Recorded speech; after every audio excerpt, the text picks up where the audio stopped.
So I was told that I probably should tell you guys that this is going to be a controversial introduction for whatever reason.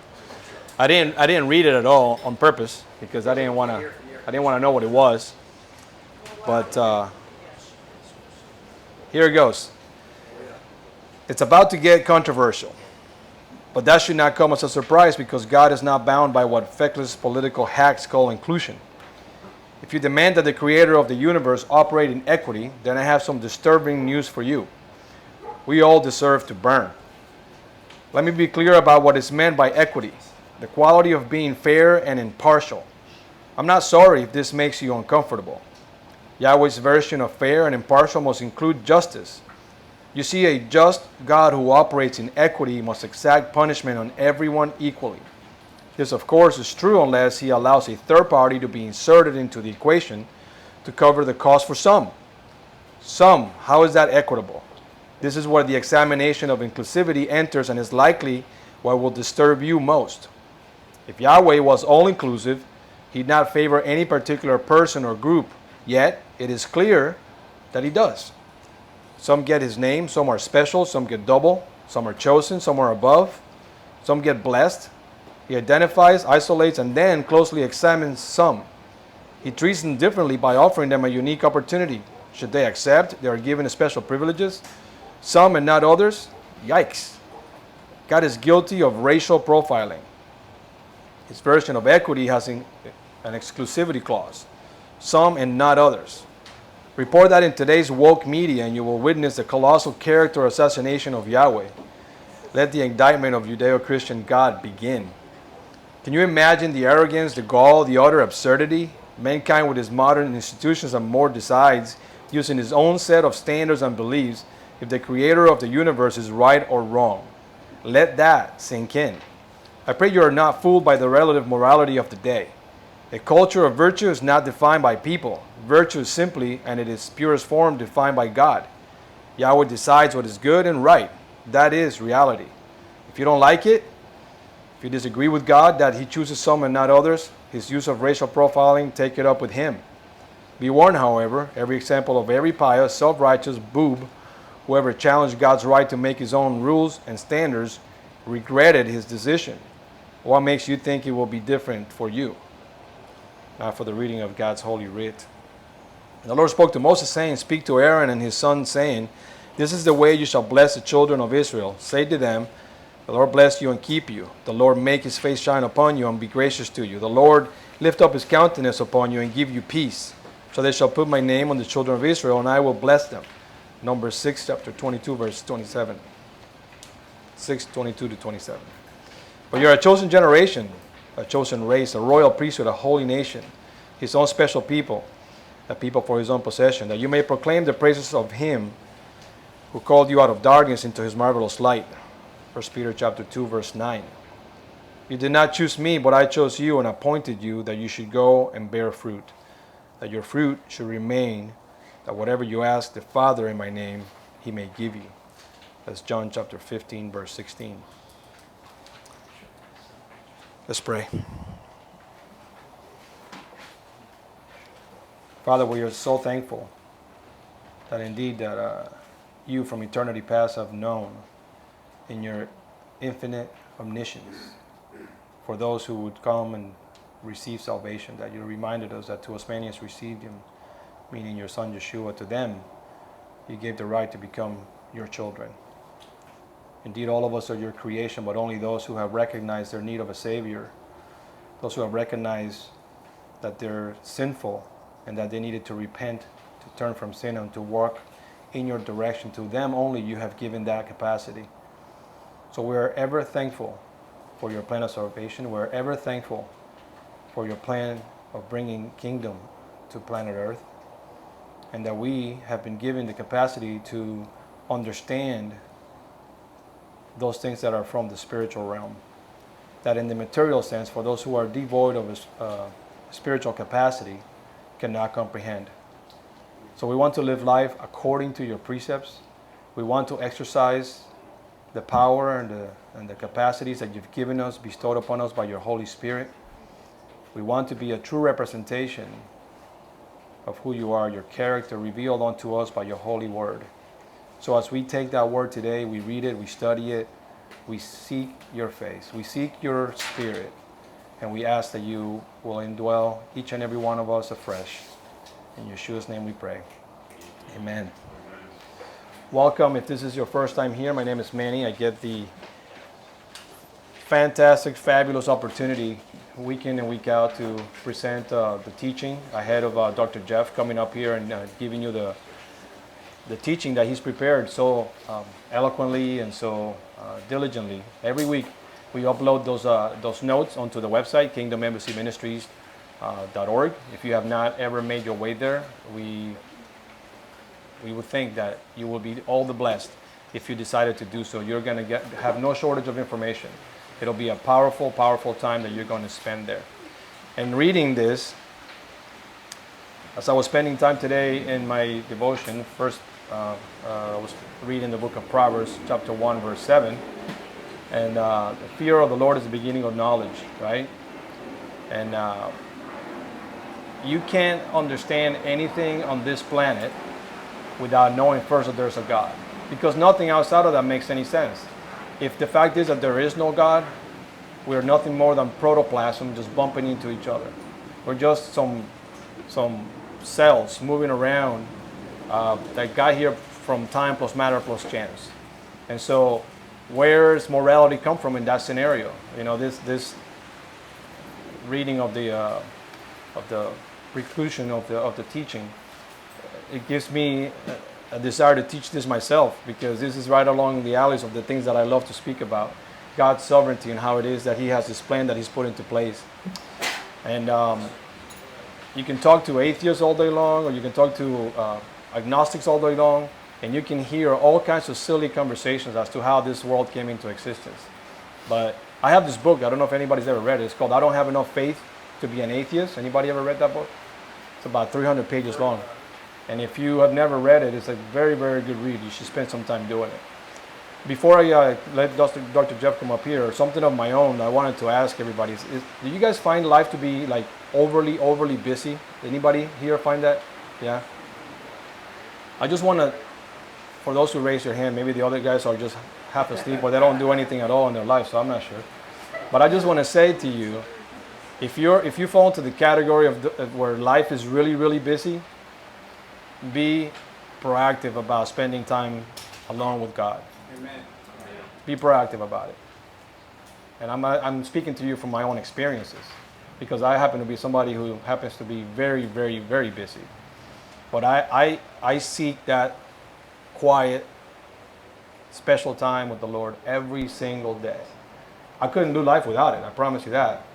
Because if not, I would just fall off the rails somehow, some way. I need the sustenance that comes from the Word of God continually.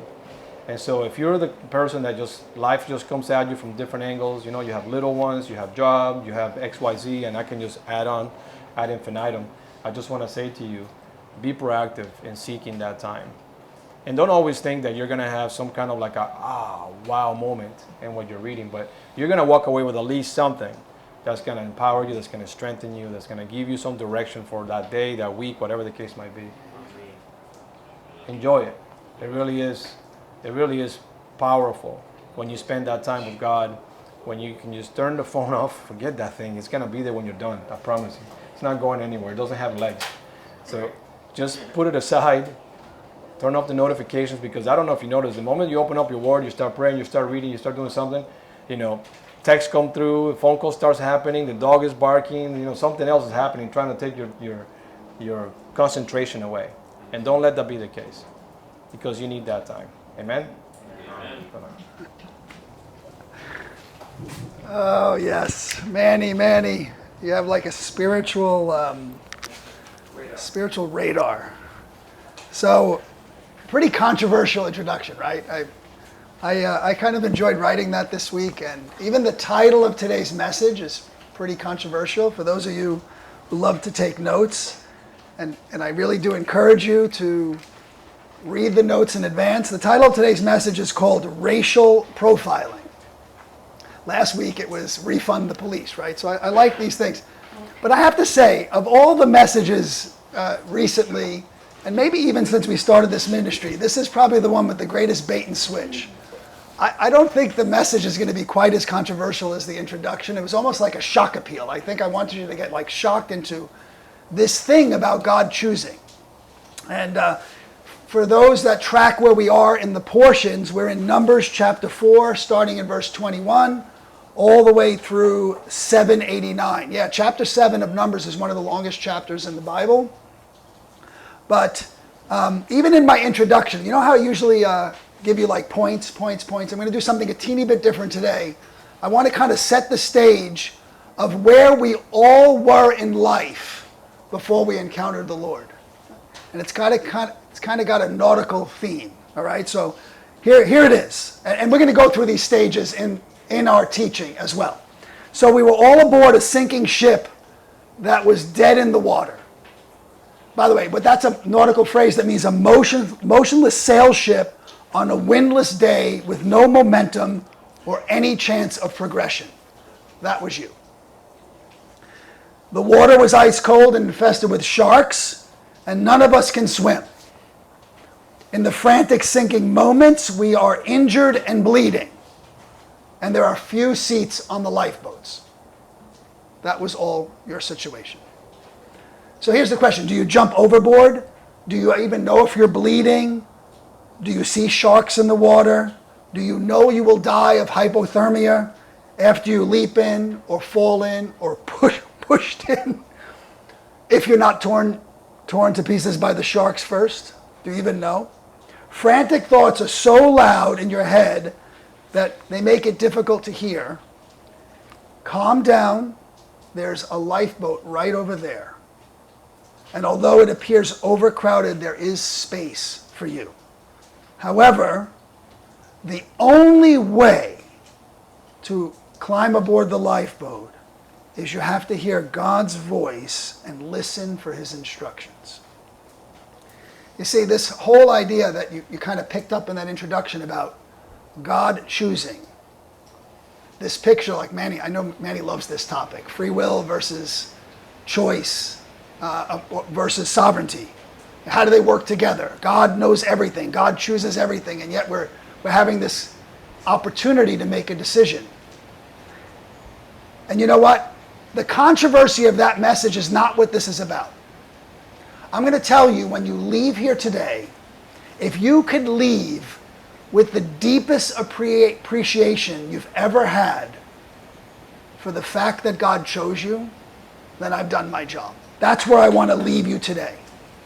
I want to leave you with appreciation. That's why what Manny said at the end, it's like we don't even have these conversations. It's like, he's like, you spend time with God. It's just so worth it. You know, if you were living in full appreciation for what God has done in your life, it would be the first thing you'd want to do every day.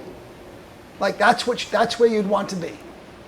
So we're going to start off the 3 sections today, and you'll see we're going to go through these pieces. The first section is called All Fall Short. That's the picture of the dead in the water thing, right? I know it's kind of a mixed metaphor, but it's like the boat isn't moving and it's sinking.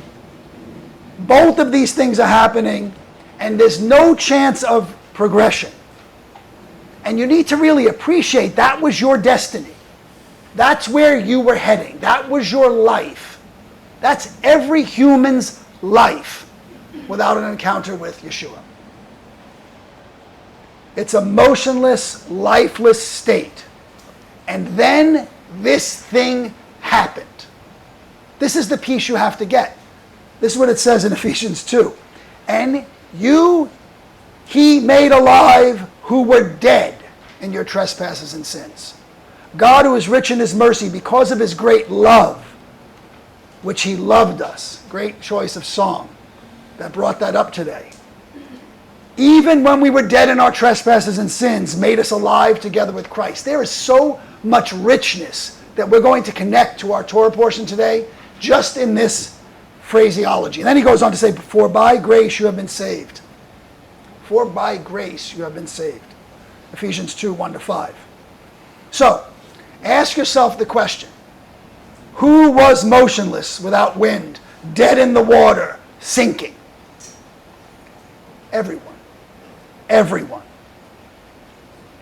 In Romans 3, 10 to 18, just a little paraphrase, it says, no one, not one of us was righteous. No one understood a thing. No one was searching for God. No one had a single good thing inside of them. We were dead, and dead man can't swim. That's where we were. And I love, do you remember last week, if you were here, if you haven't, you should watch that sermon. We did a real slow review of Isaiah 59. What's going on in the world, the disgust, the lack of justice. It's like reading a newscast, right? But that's what he's quoting from in Romans 3.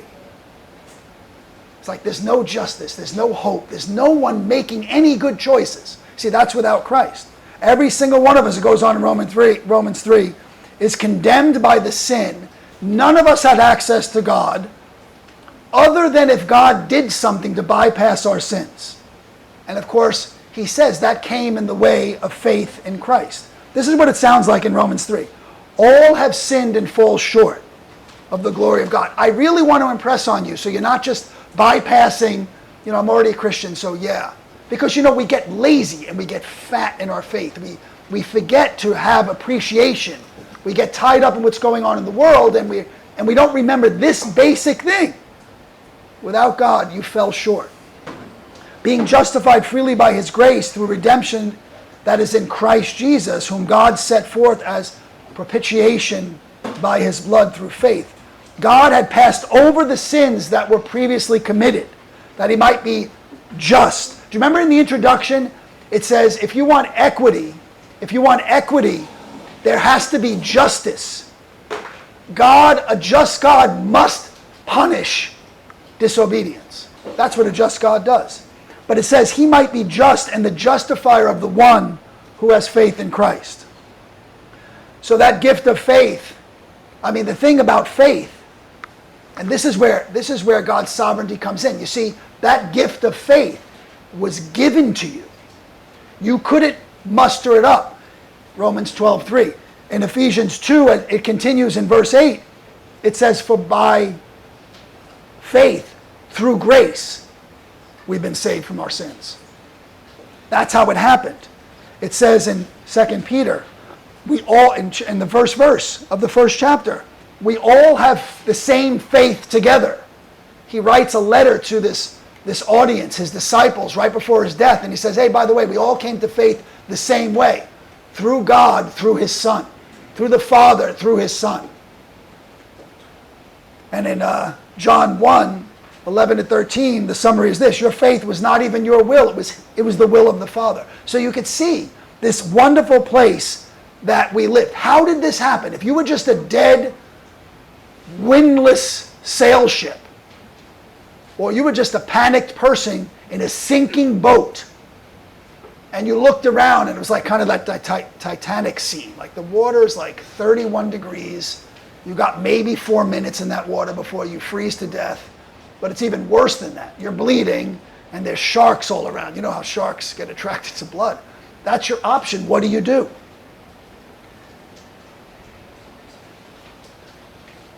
So here's the thing.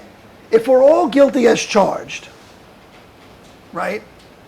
Like in Numbers 14:8, it says, we're guilty into 3 and 4 generations. You could do research in the Bible and find out in some passages a generation is 27 years. Others it's 100 years. But let's just take that range. 3 to 4 generations of guilt. That's 81 to 400 years. That's what you're carrying minimally inside of you. He has mercy, it says, to 1,000 generations in Deuteronomy 7, 9 to 11. For those who, here's the thing, for those who love him and obey him. Now you have to ask yourself the question, how on earth can a dead person love God? And he tells us in Ephesians 2, because of this great love which he had for us. In the second commandment, this one? He visits the iniquity to the 3rd and 4th generation, but mercy for thousands. And here's the stipulation. Who love him and obey him. There it is again. How on earth do we love God? How do you get up every morning and love God? John says in 1 John, we love him because he first loved us. There's that sovereign peace again. Man, I can't even love him if he didn't love me first. I'm a sinking ship, no movement, sinking into frozen water with ravenous sharks all around. That's your destiny. But here's the question. Have you ever asked yourself, why does he love us first? Why? It says in John 18 and verse 9, that the saying might be filled which he spoke, of those whom you gave me, I've lost none. Of those whom you gave me. This is Christ talking. He has no intention on losing anyone that was given. Now we're back to this thing. Are some not given? And what's the saying he's talking about? You won't find anything in the Old Testament that says that. He's quoting himself back from John 6. What's the saying? All that the Father has given me will come to me. This is the will of the Father. All he has given me, I will lose nothing. And here's the stipulation. Here's where it starts getting really pointed. Everyone who sees the Son and believes in him. So now we have to be loved first. We have to love him back. He's picked you, but something has to happen. Belief. So how does someone come to belief if they're already dead? Back to Ephesians. You see the circle? He made alive those who were already dead. He made us alive together with Christ. By grace you have been saved through faith. Back to Ephesians 2. So there's your foundation. That's part one. We're all in a sinking ship. And then this is the piece. A chosen race. Here's where, if nothing else, when you leave here, you could go home and say, man, like I was talking to a client and it's like having a rough time, and I said, that's a rough time. You want to hear about my sister-in-law who just lost her 3-year-old child?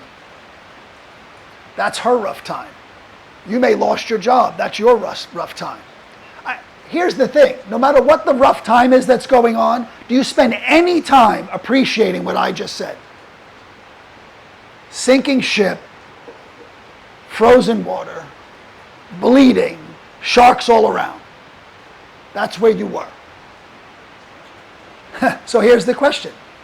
What do? Do you jump out of the boat into the water?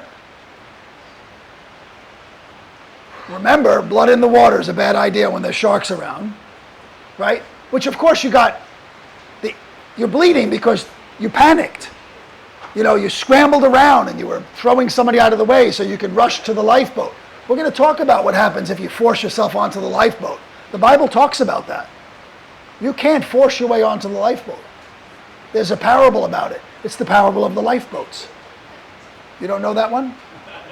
Well, I'm going to prove it to you. I do know this. When you're looking at the lifeboats, it looks overcrowded. It looks like there's one seat remaining, so you better go get it. Or you're wondering, how do you get selected?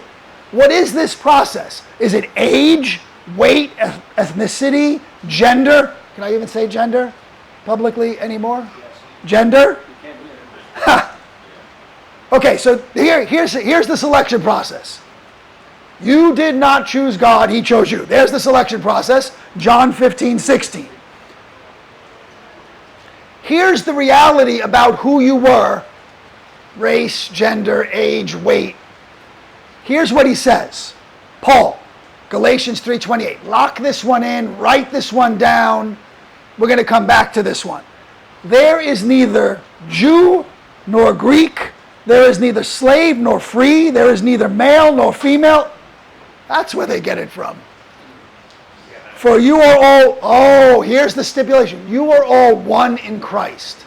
something happens in Christ that overrides all of these things. But who decides? We're back to this thing. Who makes the choice? Do you know the parable of the workers in the fields? The ones that come in and get the job early in the day. He says, hey, I'm going to promise I'll pay you this much. They go out and work. And then workers come a little later. He says, go out in the field. Then workers come a little later. He says, go out in the field. Then workers come with an hour left in the day. He's like, go out in the field. All along, he says, I'll pay you your wage. At the end, the guys who worked the whole day, they're aggravated. They're aggravated because the people who showed up with 1 hour left got paid the same amount. Right? This is all in Matthew 20. What is Jesus' response? He's like, hey, it's my money. The worker said, the owner of the vineyard said, it's my money. Don't I have a right to do what I want with my money? Can't I do and give? Did I rip you off?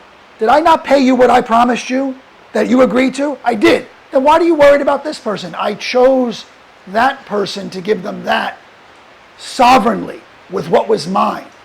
See, that's how God operates. That's why you see that thief on the cross. You might think, I've been in ministry my whole life, serving the Lord 50 years, sacrificing everything. And that guy on the cross is the guy who showed up at the last hour and got paid a full day's wage. Who decides? Who decided to put Moses in charge? In Numbers 12, we're going to see this in a few weeks. Who decided this? Certainly Aaron and Miriam don't like it. As a matter of fact, Moses is getting all the attention. They know about Moses. He doesn't even look terribly bright. He is not even a good public speaker. You know what they say? Who put you in charge? You know what happens in that moment, right? Miriam winds up with leprosy. They need Moses to intercede. God's like, I put him in charge. God's sovereignty. Who decides? You did not choose me, I chose you and appointed you that you should go and bear fruit. Where does that come from in John 16? It's when he's talking about the vine and the vineyard and the roots. He's like, listen, you don't bear the vine bears you. Get over yourself. You're going to attach on, and what does it say? By this my Father is glorified, that you bear much fruit, so that you are my disciples. As the Father loved me, I have loved you, and abide in my love. If you keep my commandments, there's that stipulation again. You got to love God and keep his commandments. By the way, this is now the New Testament. If you keep my commandments, you will abide in my love, just as I have kept my Father's commandments and abide in his love. And there it is. You did not choose me, but I chose you and appointed you to go bear fruit. Now, how can that possibly be fair? It doesn't seem fair. And if you say it doesn't seem fair, it's because you're using some kind of measuring stick you did not get from God. We call it virtue, which just means, if you look it up in the dictionary, moral excellence. But I have to ask you, whose morality are you using? God forbid you use the morality of today. See, the standard is you don't use God's morality to identify virtue. You don't use man's morality to identify virtue. You use God's morality. What God says is right is right. It says in 2 Peter 1, in verse 2, his divine power has given us all things that pertain to life and godliness through knowledge of him who called us by glory and virtue. If you're going to judge what's virtuous, you better be using his standards to do it. And you know what his standard is? You didn't choose me, I chose you. It doesn't matter when you get in the game, you're going to get the same wage. Moses is in charge because I put him in charge. Why, he deserved to be in charge? He didn't even know God until the burning bush. He's 40 years in Egypt, 40 years in Midian. Chose to deliver the entire nation. He knows nothing until he's 80 years old. But yet God has this constant reminder. Can I even say race favor? Race favor. This is how it shows up. Deuteronomy 7. For you are a holy people. The Lord your God has chosen you to be a people for himself, a special treasure above all peoples in the face of the earth. Now, if that doesn't sound like race favor, I chose you to be a special people above all other people. The Lord did not set his love on you nor choose you because of what? Of anything about you. It has nothing to do with you. I didn't choose you because you were a Jew or a Greek or because you were white or black or because you were male or female or because you were smart or not so smart or because you were overweight or underweight, because you could lift a lot of weights or no weights at all. I didn't choose you for anything that had anything to do with you. It only had to do with me. That's what God is saying. By the way, that's God's virtue. You want to argue about it, argue with him. That's the theme. You didn't choose me. By the way, do you see it? Where do you think Jesus got it from in John 15:16? Think he made that up? No, you didn't choose me. I chose you. We loved, 1 John 4:19, we love God because he first loved us. That's how it works. And this now leads us to the church. Now, if you can't see everything I'm talking about so far in this simple passage in 1 Peter chapter 2, starting in verse 9, but you are, this is verse 9, you are a, by the way, New Testament, chosen generations. And the version Manny reads from, it says chosen race. Chosen race? Are we allowed to say that? A royal priesthood, a holy nation, his own special people, a people for his own possession, that you might proclaim the praises of him, proclaim his excellencies, who called you out of darkness into marvelous light. God calls us a chosen race, a royal priesthood, a holy nation, his own special people. And let's be clear, this is a type of racial profiling that does not judge the color of a man's skin, the nation from which he hails, the culture from which he identifies, the language that he speaks, and it doesn't even consider his gender at all. What does it profile? Here's where it is.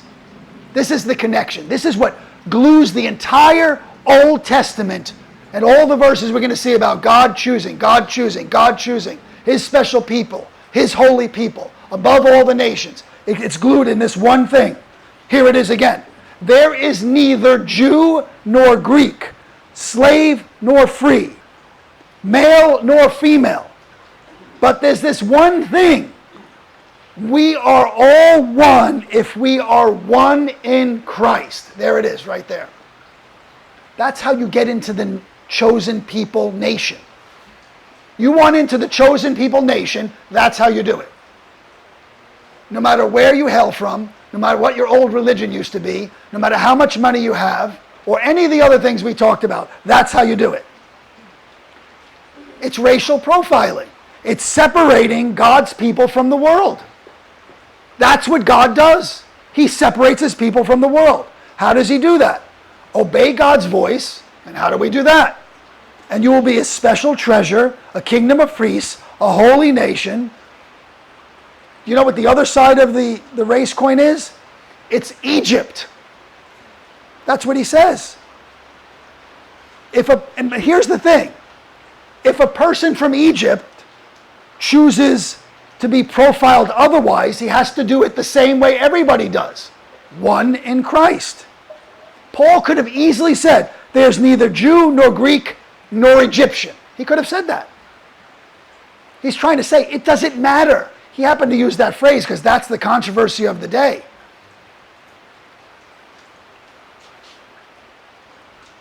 That's what he says.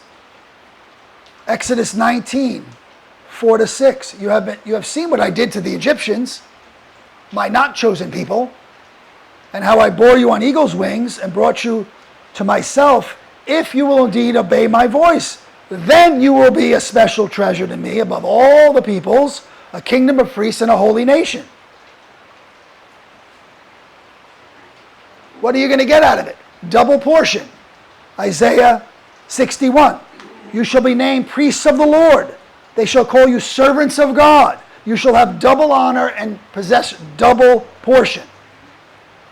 Just like Paul says to Timothy in 1 Timothy 5:17, he says, elders who rule well are worthy of double honor.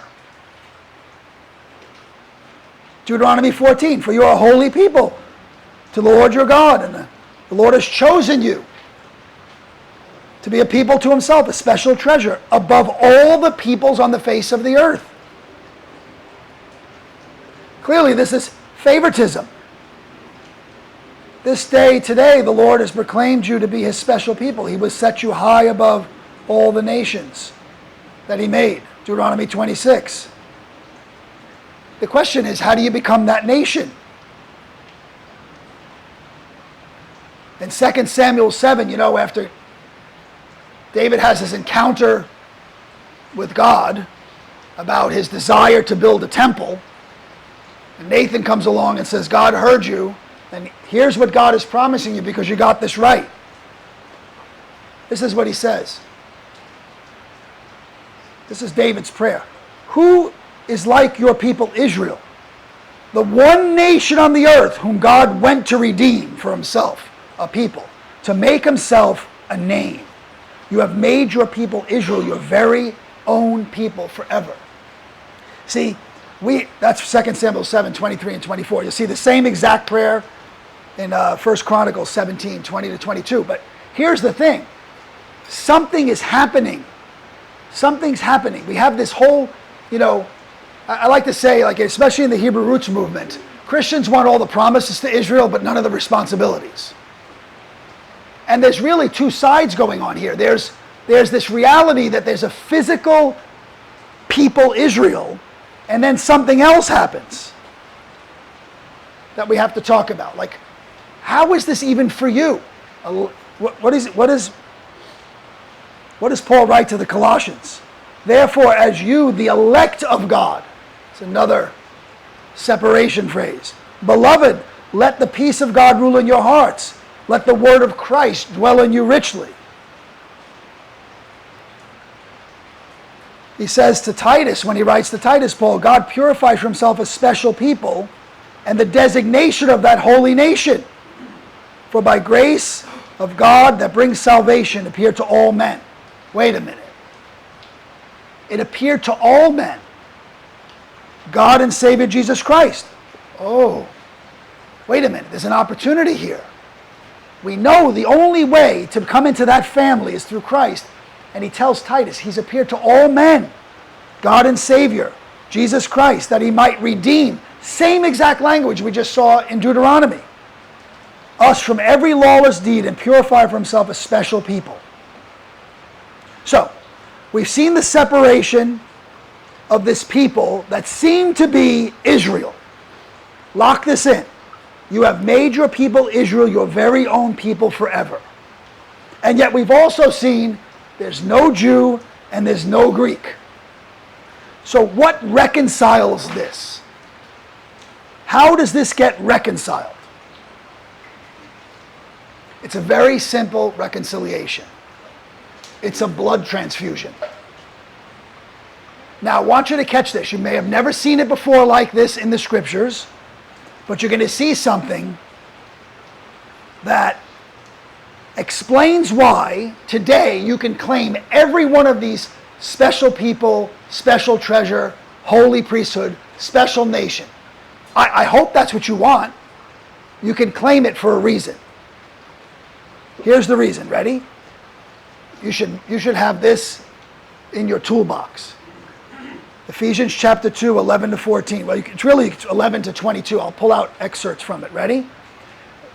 Therefore you, once Gentiles in the flesh, once a guy or a gal on a sinking ship in the frozen water with sharks all around you, who were called the uncircumcision by what is called the circumcision made by flesh, made in the flesh by hands, that at that time you were without Christ.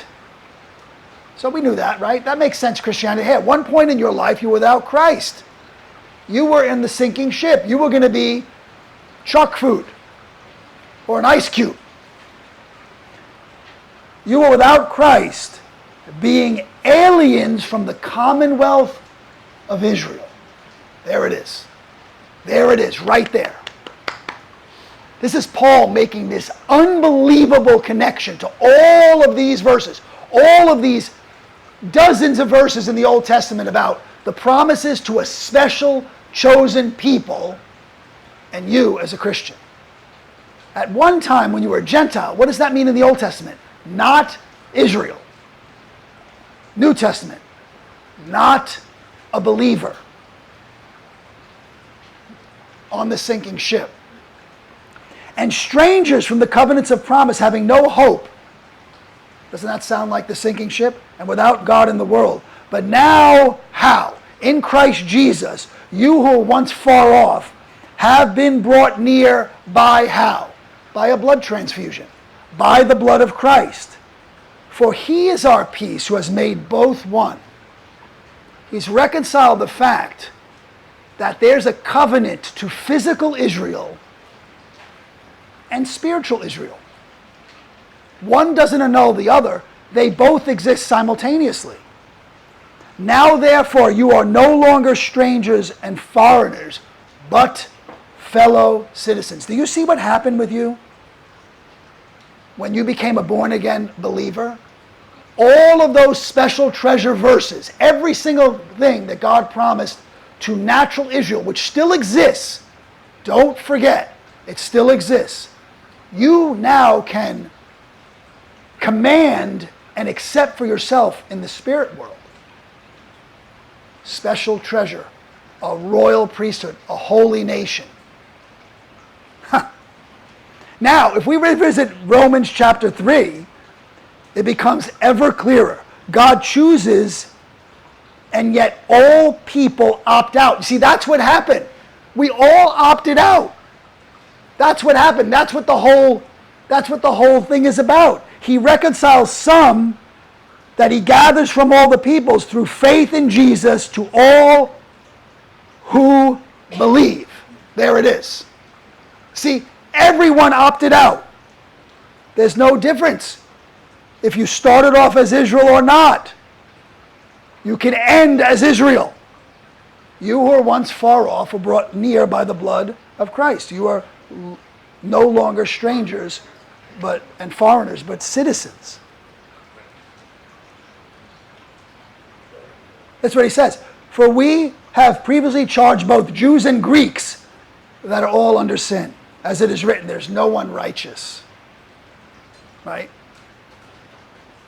Through faith in Jesus, to all and on all who believe, there's no difference. See, we all have it. It doesn't matter what that blood was that was coursing in your brain, veins, and in your brain. Hopefully it's going to your brain. Some of you not, maybe. You want a blood transfusion so you can claim this peace. You want to be racial profiled as a child of God, as of the nation of God. So, can you believe it? Well, now we're going to get to our portion. You're going to get to what actually brought us here. The whole idea is you want to be stamped with the name of God. That's what you want. So we're going to just take this little excerpt. Manny read it in the introduction from Numbers chapter 6. Romans. Everything's Romans to me. It's like, I think in Romans. It's Numbers chapter 6 and 22 to 27. It says this. This is the way you shall bless. Now, tell me if this is not going to make more sense than ever. Now that you know your identity. This is the way you shall bless the children of Israel. Say, I'm now Israel. I'm not a foreigner anymore. Say to them, the Lord bless you and keep you. The Lord make his face shine upon you. Listen to the words in this, Robin, these songs you picked. With the shining and the name of God. And make his face shine upon you, be gracious to you. The Lord lift up his countenance upon you and give you peace. So they shall put my name on the children of Israel. Hey, are you not walking around with God's name? Like, are you not identified? Oh, he's my father. By the way, all you children, whose name are you carrying around? Your blank something. That last name, guess where it came from? It came from your father. He's putting the Father's name on you.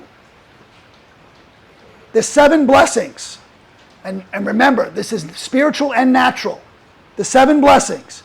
Adored, preserved, encountered, illuminated, graced, completed, and named. That's what he's saying in this Aaronic blessing. Blessed, adored, caused to kneel, abundantly blessed, greatly blessed, persisted in being blessed. That's promise number 1. Number 2, keeps you, he guards you, he preserves you, he watches over you. He observes everything about you. He keeps watch and he protects you. Make his face shine upon you. Face, the word is to be in his presence. He's before you, behind you, and on the side of you, face to face with you, and you become light. His light, what is that from? You remember the Mount of Transfiguration when Jesus turned into light? You have that access. Gracious to you. He grants grace. This is great. He grants his grace, which is his supernatural power, and he pleads with you to accept it. Like he's covering all sides. Lift up his countenance. There we see this word lift. It literally means he does the heavy lifting. Back to he chose you, you didn't choose him. He loved you first before you loved him. He does all the heavy lifting. That word countenance is the same word for face. There it is again. He's facing you.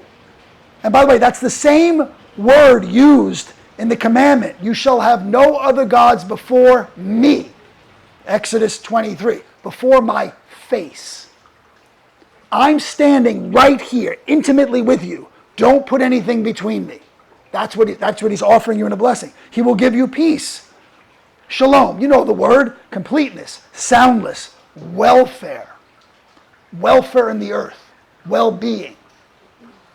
That's the same concept, believe it or not, in Philippians 2:12, where Paul says, work out your salvation with fear and trembling. You see, you can't work out your eternity. He's saying work out your well-being, your here and now temporal well-being. That's the word that shows up all through the New Testament, written as salvation. Not talking about eternity, talking about, hey, your best life that you will ever have on this earth, the most well-being you will ever have on this earth, is because you're in the family of God. And then it finishes with, and he'll put his name upon you. His reputation, his authority, his glory, a memorial. You remember from last week, we're going to see this again and again. We are his ambassadors. We're his ambassadors. We get to go out and plead as though he's speaking through us. Can you imagine that? We're carrying his name, just like my children carry my name. I'm a Hazim. They can say that. And he says, by this idea is you're carrying his glory. That's exactly what he says in 1 Corinthians 2:7. All these things, all this stuff, this wisdom and these mysteries being revealed to you, he says in 1 Corinthians 2:7, is for your glory. So the glory of God is shining through you. That's an amazing blessing. You want to hear my version of that? Ready? I like to do this sometimes. I like to rewrite. I'm going to reread the Aaronic blessing in my version. Yahweh adores you and will persist in blessing you. He will preserve and protect you in every way. He will encounter you as if you are standing face to face with him, and he will fill you with his light. He will place his supernatural power over you and then in you, and also convince you to receive it. He does all the heavy lifting because he chose you and loves you. It has nothing to do with you. He provides for you your every need and safety right now in this world. And he trusts you with his name and reputation to such a degree that you can be his little representative and spokesperson to others. And he does all this for your edification and glorification. Now that's a blessing. If you can walk out of here today and feel like, I'm bored. I don't want to study God's word. You missed it. I wrote this entire notes, and when I go every week, you guys know the process. I get to Thursday's cut down day. So if I'm going to land this thing sometime inside of an hour, hopefully, I got to take these 50, 60, 70 pages of notes sometimes and cut them back to a preachable format. Well, when I got to that on Thursday, it struck me. I left something out, something important. It's the story that we see in Matthew 22, 1 to 13, where we get the phrase, many are called and few are chosen. If we're going to talk about chosen, we have to talk about this. This is the parable of usurping a seat illegally on the lifeboat. You know the story? The entire story of mankind is in this parable. The originals want nothing to do with God and go their own way, right? God opens up his invitation to everyone, and the crowds pour into the party. But there's something amiss. Not everyone who shows up to the party is there for the right reason. Everyone loves a good party. But the party is not the point. It's who the party is celebrating that matters. Those who showed up for the booze and the food and the dancing can't stay. They got on the lifeboat illegally. They will wind up on the street just like the original invitees who rejected the invitation. And then he says, many are called, few are chosen. You see, you got to be in for the right reason. You can't just, like, if you got born again because you thought God was fire insurance, that Jesus is fire insurance, get what? Not working. It won't work. It does not work. The master of the wedding is going to come along and say, where's your wedding garment? And you're like, I'm not here for the wedding garment. I'm here for the booze. You can't stay. Get out. Then, of course, we have the wheat and the tares. You see, I don't know exactly when the conversation happened when the king showed up and asked the question about the feast, but I know this. The timing of this going on is the parable of the wheat and tares. See, because there's sowing going on, and God is sowing good seed, and the enemy is sowing bad seed, and sometimes those good seed and bad seed, when they sprout, they look the same for a while. Trust me, that's going on in the church. It's the parable of the wheat and the tares. The only difference is very simple. When it's harvest time, the tares have no fruit. They create no berries. They're just weeds. And God says, well, listen, don't try to separate them when they look the same. Now, I hope you could look around with each other and say, I know the fruit here, there's fruit there, there's fruit there. But listen, if somebody's claiming to be a believer and there's no fruit, tares. That doesn't mean they can't become wheat, but that's what the parable's about. And finally, as we turn our way towards home here, I mentioned earlier that the whole idea is that there's a seat on the lifeboat. There's no doubt this lifeboat is going to reach dry ground. You have to recognize you're dead in the water. You certainly don't want to jump in the water. You got to recognize you're bleeding. You got to see the sharks in the water. You got to know you're dead in a few minutes if you jump into that water. And then, in the panic, in the recognition of how dreadful it is, Romans chapter 3, nobody's looking for God, nobody has anything good. In that panic, something has to happen. You have to be able to hear God's voice. You see, that's the secret. It says, Jesus said, my sheep hear my voice. We love that. That's a very warming feeling when you already know you're God's sheep, right? Many people, when they come to the faith, they say, I don't know if I'm hearing God. I don't know. How do you hear God's voice? I don't know if I'm hearing God. I don't know what he's saying to me, right? In the parable of the sower and the soils in Matthew 13, we won't go there. It does say this, he who has ears to hear, let him hear. The offer is made to join him in the lifeboat, but some people are hard of hearing. It says, blessed are your ears for they hear. Blessed are your ears for they hear. Isn't that just what we saw in the Aaronic blessing? The Lord bless you and keep you. Can you imagine if you meditated, like even in the version that I wrote, all those magnificent, unbelievable blessings and promises, if you would just listen to them, take them in, right? Blessed are those who hear. You see that same phrase in Matthew 11 talking about John the Baptist, but we won't go there either. But here's the thing about the lifeboat. It sounds like this.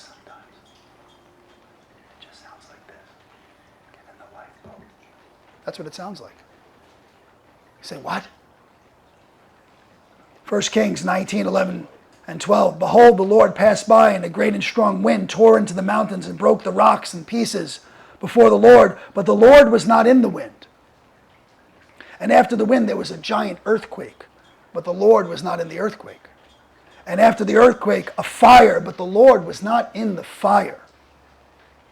And after the fire, a still small voice. What is he saying? You know, this entire message of the New Testament, it's all connected to these deep messages in the Old Testament. This is the way you shall bless.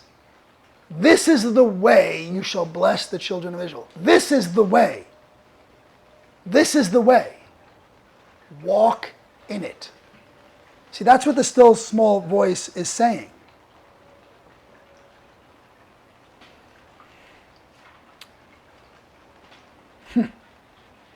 Listen to that. You want to see grace? Isaiah 30, 18 to 21. Therefore the Lord will wait, that he may be gracious to you. You don't think grace is in the Old Testament? For the Lord is the God of justice. Blessed are those who wait for him. Your teachers will not be moved into a corner anymore, but your eyes shall see your teachers, and your ears shall hear a word behind you saying, this is the way, walk in it. See, this is the thing. Whenever you turn to the right hand or the left, God is there with a still small voice saying, this is the way, walk in it. See, that's this lifeboat message. And then after you've done that, you see we have this confusion. Like you look in today, 2,000 years after the major event that turned the world upside down. When God was creating this like finished product of what it meant, hey, one in Christ is how this whole thing is going to happen. We want everything new. I think I told you like a number of months ago, I was at a leadership group that I'm part of, and we were going around in introductions, and there was an older gentleman who was taking over a church. I don't remember where it was, but he was commissioned to take over this church, and his introduction was, I'm taking over this church to bring it into the 21st century. And then I was next, and I said, that's funny. I have a church that we're trying to bring into the first century. I think it's called, like we would call these what Jeremiah calls ancient paths. We got to be very, very pensive, a little leery about new directions, all these new things. Maybe God's saying, reset yourself. There's these teachers that want to say this. This is the way, walk in it. And Jeremiah says in chapter 6:16, stand in the ways as for the ancient paths, where the good way is, and walk in it. Then you will find rest for your souls. I wish it would end there. I wish we could just say, yes, we're all just going to hear that voice and walk in it. But it goes on to say, but they said, we will not walk in it. See, that's what's going on today. We're so busy looking for something more, something fancy and something exciting, and God's saying, go back to the ancient paths. History repeats itself. He's saying, listen to the teacher, go back to the ways of God.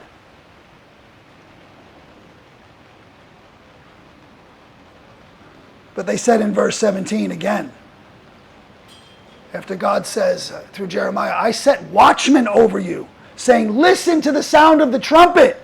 But they said, we will not listen. They reject God's laws. They reject his voice.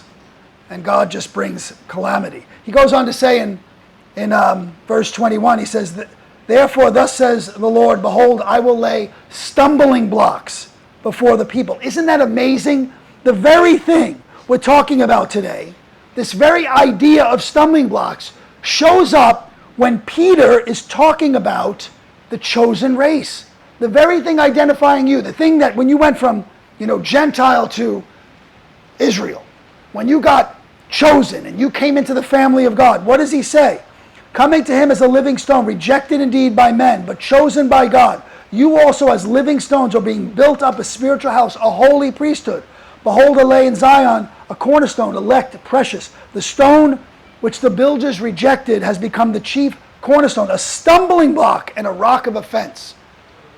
They stumbled being disobedient to the Lord. What? This is the way, walk in it.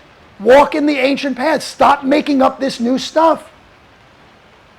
But you are, and here he is, a chosen generation, a royal priesthood, a holy nation. If you don't think he's connecting us back to those promises, and what they did then was say no. How come we're doing that now?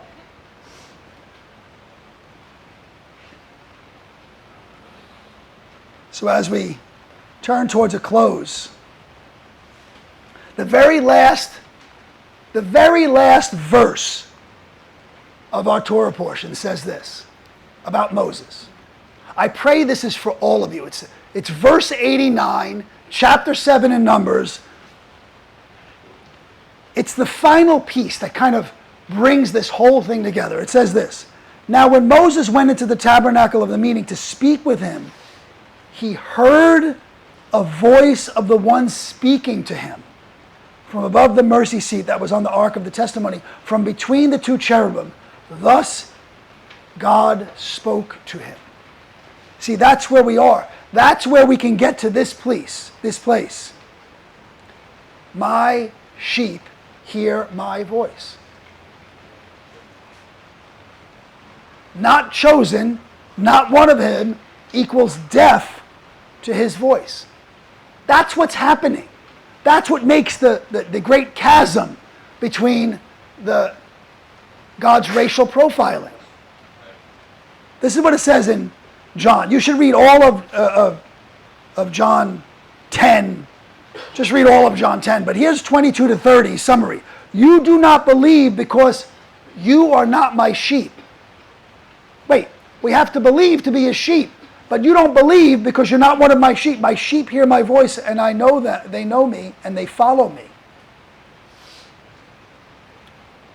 And then, again, the same picture as somebody trying to hop on board the lifeboat. Somebody trying to get into the wedding feast without the proper attire for the wrong reason. This is what he says. You can try to sneak your way into the sheepfold. That will not make you one of his sheep. Some may even attempt to sneak in and lead other sheep. Here's the diagnosis. I love to think in terms of diagnosis. God's real sheep know his voice and will not follow a false shepherd. By inference, those following a false shepherd are not his sheep. That's what Jesus is saying. Yeshua is the good shepherd in verses 7 to 21. And he is calling with his voice, this is the way, walk in it. Follow the ancient paths. Don't listen to other voices. He will even go out and find other sheep that will hear his voice. One sheepfold, one shepherd. Just like the king sent them out into the highways and byways to find others to come to the wedding feast.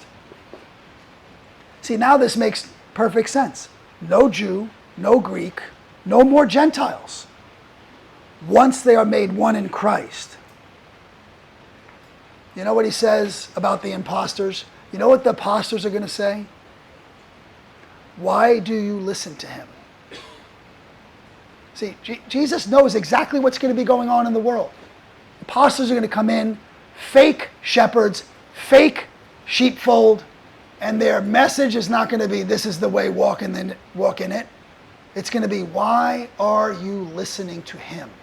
See, there's other ways. There's other gods. There's other types of ways to approach this. We're going to include everybody. God racial profiles. Last week we had a verse, it came back to me this week in John 3. 33 to 35. But here's what it said, the little summary. It says, he who received this testimony has certified God is true, for he whom God has sent speaks God's words. This is my way, walk in it. The sent ones speak God's words. We can go back to the greatest ministry of all we talked about last week, right? The ministry of reconciliation, where we become ambassadors, like we said earlier, speaking. This is 2 Corinthians 5, 18 to 21. We literally become God's voice. But if you're being God's voice, what are you saying? New religions? New ways to get into the sheepfold? Push your way onto the lifeboat? It can't happen. But if you do it right, it says in Ephesians 4, if you do it right, if you speak God's words out of your mouth, you have the power to impart grace, God's supernatural power, to those that listen. See, it's one voice. Moses could hear God's voice. We just saw that. Ephesians 4:29. Israel could hear God's blessing. Numbers 6:22 to 27. There's only one way to become a chosen race, and there is only one way to get into the sheepfold.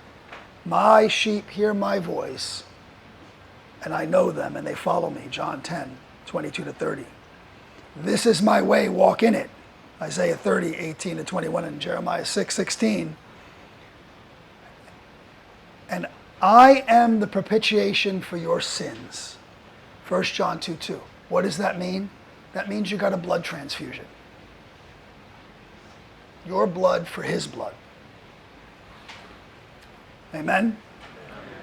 I hope you leave here today realizing this complicated story is all because you were on a sinking ship, dead in the water, no momentum, no chance of progression. The water's cold, infested with sharks, and none of you can swim. In the frantic moments, you cut your head, and you're bleeding everywhere. And you don't think there's any seats on the lifeboat. Do you jump overboard? Do you even know you're bleeding?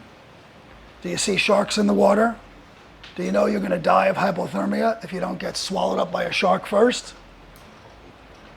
Are the frantic thoughts so loud that you can't hear the still, small voice? I guess the takeaway tonight is back to where we started. There's only one way onto the lifeboat. You have to hear the voice of God. And if you identify as a Christian today and you can't appreciate that that's the world you're living with, I hope now you can. And if we were going to retitle this message and get away from racial profiling, I would just call it appreciation. Because I know I wake up every day so appreciative of what God did for me, and I hope you feel the same. Amen? Father, we thank you for your word. As always, we are confident it will not return void. In the mighty name of Yeshua. We'll see you all next week. Bye.